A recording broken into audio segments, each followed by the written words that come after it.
All right, what's going on, YouTube? I'm back. Like I said in last week's video, I'm gonna try and upload a video every Monday, and that's gonna be like my consistency. Real quick, just looking at this. I appreciate all the support on last week's video, my 7 round mock draft, Pittsburgh Steelers. Um, we're sitting at 642 views right now, which is absolutely insane. Honestly, I can't thank y'all enough for that. That is 118 more views than my highest viewed video before that, which was I think my first mock draft last year, maybe my 1.0 or something like that. It was like 526 views. But yeah, I really appreciate that. And today we are doing mock draft 2.0. I was down to 3 video ideas. Obviously 2.0, which is what we're doing. 2 being another 7 round mock draft. I was looking at maybe the Bears, since they have the #1 pick, or 3 redoing an old draft, like redrafting the 2020 draft or redrafting the 2019 draft, stuff like that. But I did decide to do this. I think I'm gonna look at doing those redrafts after this draft is over. Um, content wise, but yeah, let's go ahead and get into this. So we had reports come out this morning. One, the Bears are leaning towards trade. Leaning towards was the word or the quote used towards trading this first overall pick. So we are going to do some trades today. We are going to trade out a 1, and that there's 4 teams that want to draft a quarterback instead of get a veteran or something. That is the Raiders, the Panthers, the Texans, and who is it? Oh my gosh. Raiders, Texans, Panthers, and there was one more. And I don't know how I'm forgetting about them. Wow. How do I do that? Let me look real quick. Colts, duh. Raiders, Panthers, Colts. Okay. I don't know. I don't know. It just blanked my mind there. Anyway, so we're gonna go ahead and trade out of here at #1. I kind of want to keep it the same with the Colts because I really think the Colts have the highest like impact, not impact, highest probability. There's a word. To trade up here. So I guess I'll keep it the Colts. Obviously, they'd give up 4, give up future first. And I'd probably be willing to say that they go, maybe another first, if not, depth back here. We'll give them a third. Just to, get it going there. And there it is interesting what the Colts do here. And oh, by the way, I said it like I talked about it in my last video. I said, I thought about doing 2.0 last week and getting fun with it. So I am gonna get fun with it this week. I am gonna make some unusual picks, stuff like that. This is really, really hard, but I'm not gonna get super fun with it. I am gonna keep CJ Stroud as the #1 overall pick for the Indianapolis Colts. Houston at 2. When I said I want to get fun with it, I was actually gonna take a like Jalen Carter or Will Anderson here. I'm not gonna do that actually. What I'm gonna do is I'm gonna take Bryce Young here at 2 to Houston, but I am gonna trade back Arizona's pick. So what I'm gonna do here is I'm gonna trade Arizona goes. They give up 3 to Carolina. No, you know what? Carolina's not gonna do it. Las Vegas does it. No, you know what? Yeah, we'll keep it Carolina. They give them 9, late second, and a future second. So, they trade up to #3, and they take their guy that they've been targeting, I think, and will continue to target, Will Levis. Chicago is kind of in a poise to where they can kind of do whatever they want here. They can still take Jalen Carter. They can still take Will Anderson. However, Las Vegas sitting back there at 7 is nervous um, here. So Las Vegas is gonna call up Chicago and say, "Hey, we'll give you 7 future first and a fourth." No, not okay. Oh no, I messed this up. I hate when I do that. Ah, something's I don't know how to take this draft off where you can't. Okay, so let's just make this to where. Okay, we're just gonna make this. Okay, screw the picks. We're just making this to where they're drafting fourth. And Las Vegas gets nervous that Detroit could potentially take a quarterback or Seattle, so they jump both of them and they take the high ceiling Anthony Richardson. Um, so yeah, 4 quarterbacks go in the top 4. I want to talk about Anthony Richardson real quick though. I could see him being the #1 overall pick come draft night. His pro day is going to surprise a lot of people. The way that he can move in and out of the pocket is insane. Um, he's just a really good potential quarterback. But will they put it all together? Only time will tell. And that's the problem with a lot of these guys, you know? Even these blue chip guys like Jalen Carter or Will Anderson, will they put it together when they're in the NFL? Only time will tell. Speaking of Will Anderson, here at 5, I am going to draft him to the Seahawks. I think they definitely should go edge at 5. And with the best edge player in the draft being there, it's an easy pick for them. This is where it gets interesting also because Detroit, I've been going like Christian Gonzalez and stuff like that. I'm not going to take them though. I think that Jalen Carter being here is just too good of a pickup for them to pair him with Aiden Hutchinson. So I don't think if Jalen Carter was to be on the board here at 6, I don't think there's any way that Detroit wouldn't take him. Yeah. So then Chicago at 7 does lose out on those top 2 defensive guys and maybe the top 2 players in the draft in Jalen Carter and Will Anderson. So they're gonna have to be forced to take, not a bad option though, Tyree Wilson. At 8, and I'm Tyree Wilson real quick. He's going to test really well. Combine does start today. It's Monday, May 27th. Not Monday, May 27th. I wish it was May 27th. Monday, February 27th. Sorry, guys. Combine does start today, I'm pretty sure, and goes through next Monday, I'm pretty sure. But Combine and free agency, those are going to be the big things that play in a part in this draft, especially in the first round.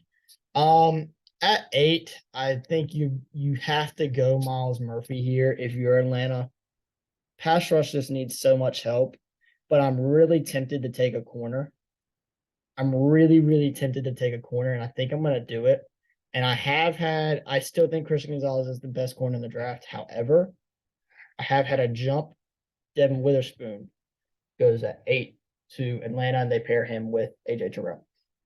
Arizona gets an easy pick here at 9 then because Myles Murphy's off the board. Arizona is looking at taking Lucas Van Ness or Brian Bresee probably, if not taking a corner at 9. But Myles Murphy being on the board is an easy pick for Arizona. They get that edge guy that they're probably going to look at 3 anyways in Will Anderson. They get they don't get Will Anderson, but they get a good edge guy in Myles Murphy, a very athletic edge. Philadelphia has a very easy pick here at 10, I think, with Christian Gonzalez being on the board. However, I'm going to make another trade here. I'm going to be fun with it. Philadelphia, being already a really good team that they are, is going to get a call because the next picks here are Tennessee, Houston, the Jets, and the Patriots, and the Packers, who are all 5 I could see potentially taking a wide receiver. So I think one of the teams that is going to be looking at wide receiver, later in the rounds here is going to call up Philadelphia, and they're going to want to make a trade. What? That's not enough, really. That's still not enough. Are you serious? Okay. Anyway, sorry. Also, these trades are clearly unrealistic because that pick swap there is not happening. But I'm just trying to make it to where it can get through. So now Baltimore's trading up here to 10. They're on the clock. They get the choice of any receiver that they want. And I think Baltimore would go Quentin Johnson over Jordan Addison. I really do. I really, really do. Tennessee at 11, though. I know I said that they could be potentially looking at a receiver, and I still think they could be. However, they just cut Taylor Lewan. They did also just cut Robert Woods, but Taylor Lewan, somebody that you really need to replace. If you want your quarterback to be able to throw to that receivers or to those receivers that you have. Peter Skoronski, Paris Johnson Jr., hand in hand. I think Peter Skoronski fits the Tennessee mold more, so I'm going to take him. At 12, Houston. Again, another team I said I could see going wide receiver. However, to protect Bryce Young, I think that they go Paris Johnson Jr., which would take the Jets out of the potential to take Paris Johnson Jr. I would think if Paris Johnson Jr. doesn't go at 12, he would go at 13 here to the Jets. The Jets, I'm gonna make it fun though. I think I'm gonna not take Broderick Jones, and I am going to give them Brian Branch. Very, very versatile. This man can do anything. I think Brian Branch might be one of the best players in the draft, and it's just that nobody really needs a safety before the Jets. Um, he's so good. He's so good. And I mean his grades on PFF last year are so good. His pass coverage grades, everything. He's a really, really good player, and I just don't. He probably will end up falling farther than 13, but I think he's potentially a top 10 player in the draft. At 14, New England might would look corner here with Gonzalez and Porter being on the board, but I'm gonna keep it boring. Jordan Addison is a New England Patriot again. Green Bay. Oh man, this is so hard because it's like, oh, do I take a tight end? Do I take a wide receiver? No, I'm taking Lucas Van Ness here at 15 to Green Bay. You can only get younger at that position, and that is just a Green Bay pick in my mind. And I think it's fun. I think it's a fun pick. Commanders are in heaven with being at 16 and having corners like Christian Gonzalez and Joey Porter Jr. being on the board. I would assume that they would take Christian Gonzalez again. I think he's the best corner in the draft. Him being at 16 is crazy. If the Steelers could get Christian Gonzalez, I'd love it. However, in my 7-round mock draft, I did take Broderick Jones because Joey Porter Jr. was off the board. But he is here now. So I will take Joey Porter Jr. at 17 if I was, the Steelers GM. Detroit at 18 does kind of not fall their way there because of both those corners being there that I could potentially saw them taken at 6, 2 picks before them, but they both go. Anyways, they have Jalen Carter. I could see them looking corner here at 18 still and biting up. I don't think that they'd go edge. I'm gonna make this interesting. Again, Michael Mayer at 18. The Detroit Lions select another first-round tight end. A couple years after taking TJ Hockenson in the first round. And they get oh gosh, a top 20, top 25 player in the draft, Michael Mayer, to replace TJ Hockenson, who they traded last year. Actually, the reason that they have that 18th pick, right? No, Minnesota's right there. I'm so dumb. I don't know why I said that. I don't know why I said that. I don't know whose pick that is, honestly, because Steelers. Whose pick would that be? It's not New Orleans, right? No, it's not New Orleans. I don't know. We'll figure out in a minute. I think I can figure out at the end of the draft. 19 Tampa Bay. They're just kind of in a best player available situation here. I think if Anthony Richardson was to be on the board here, they should take him. However, he's not. They probably look Keely Ringo or Cam Smith. I don't think that they look one of these edge guys. I really don't think that they would look running back unless they move on from Leonard Fournette for some reason. No real safeties here. Maybe look Osiris Torrance. I think they'd go Keely Ringo over Cam Smith. That just feels like a Tampa Bay pick. Yeah, I'm fine with that. Keely Ringo. We all talked about Keely Ringo so many times. I mean, problem with the hands. He's kind of raw, but he's got a lot of potential. And that's going to be the story of this draft is these guys have a lot of potential. I think the draft this year is so, so deep. I could see the Seahawks looking Cam Smith here. However, I am going to take Osiris Torrance. Florida offensive lineman, interior guy, and I think the Seahawks could use help on that offensive line. At 21, the Chargers, I don't get the offensive back. That would be second, third round, but I don't. Oh man. I do think they'd go wide receiver here. And I'm gonna make this interesting. I'm going Zay Flowers at 21. I think Zay Flowers, I said this very, very briefly in my last video. I think this is a guy that's going to fly up people's draft boards here in the coming weeks.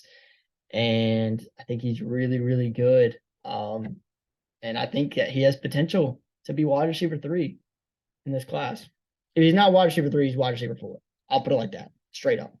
Yeah. At 22, Philly. Now they're looking interesting. I think that they definitely would go Cam Smith here. I think it's the only option. Actually, I don't think that they could go Cam Smith here. I think that they look at these corners and they say, okay, we can get somebody like Cam Smith, Emmanuel Forbes, Deontay Banks, Clark Phillips, third, Tyreek Stevenson, whoever you want at 30. There is some teams like Dallas, like Buffalo, like who's in front of them? No, not Denver. Yeah. No, like Dallas and Buffalo that would be looking running back. And you've got too good of a talent in Bijan Robinson sitting on the board. The Philadelphia Eagles move on from Miles Sanders and get Bijan Robinson at 22. Minnesota at 23, man, Brian Branch is usually sitting here for the most part until today. And I just still love Brian Branch if he's here at 23 to Minnesota. However, they are forced at this point to look somewhere like edge, like corner. Maybe D-line? No. I think it's too good of a option there being on the board. Cam Smith at 23 to Minnesota is the pick. Jacksonville, I do think Evan Ingram's coming back now. If he wasn't, I would look Dalton Kincaid, Darnell Washington. But I think that they get younger at the offensive tackle position here. Actually, yeah. They take Broderick Jones at 24. And I talked about Broderick Jones the other day. We all know, really good guy. I think he's a really solid lineman. And even though he might be offensive tackle 3 in this class, I think he has potential to be offensive tackle 1. Giants, easy pick here. Jackson Smith and Jigba is sitting on the board at 25. And like I said, he's probably wide receiver 3, maybe wide receiver 4 in this class. And he's a good guy. Just, got to stay healthy. Dallas at 26. Emmanuel Forbes still just seems like such a Dallas pick. But I am going to make this interesting. I think Dallas goes Jahmyr Gibbs at 26. Jahmyr Gibbs is so good. He's so good. But they do it just to jump Buffalo. I think it puts Buffalo in a bad spot here at 27 because you're not taking Devin I think it's A-Chain or Zach Charbonnet or or any of these running backs in the first round. Sorry to them. Then they might have to look interior offensive lineman. And again, it's like, oh man, we gotta really jump to get one of these guys. So I think that Buffalo at this point, though, now being right here, would probably look to trade out of here, honestly. And a team that I think I don't know, honestly. I think a team that you could look at that would look at trading back into here. Who is a team that would look? Probably give them one of those early second round picks. I can see the Bears doing it for some reason. Oh no, because Pittsburgh has their pick. This is hard. This is actually really hard. Hmm. Hmm. You know what? I think I got the team. I think I got the team. The Seattle Seahawks. They'd give 37, maybe 4. Uh, and a future 4. Okay, cool. Seattle looks to come back in here. Why is this not working? Why is this not working? Okay, well, trying to make this trade here and it's just not. It won't go through for some reason. Interesting. Okay, well, I wish I could make this trade. However, website, I did say I like this website, but it is kind of difficult sometimes. Let's just move on from here, maybe. Indianapolis has already made a trade. You know what? Houston. Why not? Why not Houston? Um, Houston throws a 4. Okay, well, never mind, guys. I wanted to make the trade. We're just gonna make a not real trade here. How about that? Buffalo is not picking here at 27. We're gonna say that. Would Houston really trade up for Jalen Hyatt? No, I don't think so. I want it to be the Seahawks. I really want it to be the Seahawks. So, in that case, the Seahawks are picking here at 27. They get Emmanuel Forbes. You know what? Shoot, I might could see Buffalo taking Emmanuel Forbes, honestly. But yeah, they get that corner that they wanted. Wait, did I take Cam Smith for them? I might have taken Cam Smith for them. So that would not make sense at all. Oh man. Well, that kind of sucks. Anyways, moving on. Moving on. Cincinnati at 28. Probably lose Dalton Kincaid, honestly. I would think, or maybe Darnell Washington. I think they do look tight end. Probably gonna lose Hayden Hurst. New Orleans at 29. Has a little bit of a harder pick, probably looking edge, maybe Jalen Hyatt, but I do think that they'd go Brian Bresee. I still think Brian Bresee will be a first round pick, even though there is questions about him. Philadelphia kind of gets screwed there because they don't get that, you're probably looking at Emmanuel Forbes at 30 and now he's gone. So we're working on another trade here, maybe, potentially. Let's see what happens. If it'll actually let us trade this time. So they're looking to trade out of 30. Houston's looking to come up a couple spots. They're just going to go 33, future third. And Philly's going to throw, their second, kind of like a pick swap. And then Houston's going to throw in a 4th. And we still can't make a trade. Anyways, Houston's picking here. The Houston Texans are picking here at 30.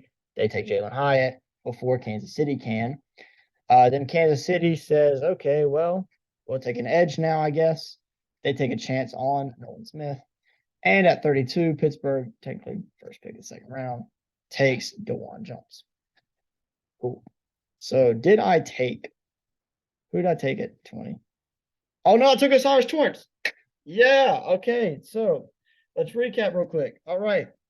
So we have the first 4 picks are quarterbacks Indianapolis Colts select. CJ Stroud after trading up from 4. Bryce Young gets selected at 2 by the Houston Texans. Will Levis at 3 by the Carolina Panthers after they trade up. And Anthony Richardson at 4 to the Las Vegas Raiders after they trade up. Will Anderson Jr. goes at 5 to the Seahawks. Jalen Carter at 6 to the Lions. Tyree Wilson at 7 to the Bears. Devin Witherspoon at 8 to the Falcons. Miles Murphy at 9 to the Cardinals. Quentin Johnson at 10 to the Ravens after they traded up. Peter Skronsky at 11 to the Titans. Paris Johnson Jr. at 12 to the Texans. Brian Branch at 13 to the Jets. Jordan Addison at 14 to the Patriots. Lucas Van Ness at 15 to the Packers. Christian Gonzalez at 16 to the Commanders. Joey Porter Jr. at 17 to the Steelers. Michael Mayer at 18 to the Lions. Keely Ringo at 19 to the Bucks. O'Cyrus Torrence at 20 to the Seahawks. Zay Flowers at 21 to the Chargers. Bijan Robinson at 22 to the Eagles. That's where they traded with the Ravens. Cam Smith at 23 to the Vikings. There we go. Roger Jones at 24 to the Jaguars. Jackson Smith and Jigba at 25 to the Giants. Jahmyr Gibbs at 26 to the Cowboys. At 27, the Seahawks taking Emmanuel Forbes, not the Bills. At 28, Dalton Kincaid to the Bengals. At 29, Brian Bresee to the Saints. Jalen Hyatt at 32, the Texans, not the Eagles. Texans, not the Eagles. At 31, Nolan Smith. At 32, technically, again, first pick of the second round. Wow, I'm stuttering so hard because I'm talking so fast. DeJuan Jones to the Pittsburgh Steelers. Yeah, I think this is a very, very fun mock draft right here. The more I look at it in my head, I think it's realistic, but is it really realistic? Who knows? I like to make a lot of trades here. Again, Emmanuel Forbes at 27 is to the Seahawks. They would trade up. And 30, Jalen Hyatt is to the Texans, not the Eagles. So yeah, I appreciate y'all watching. And I'll see y'all next time. I'm gonna probably do a 7-round mock draft. Maybe Bears. But yeah, see y'all next time. Peace.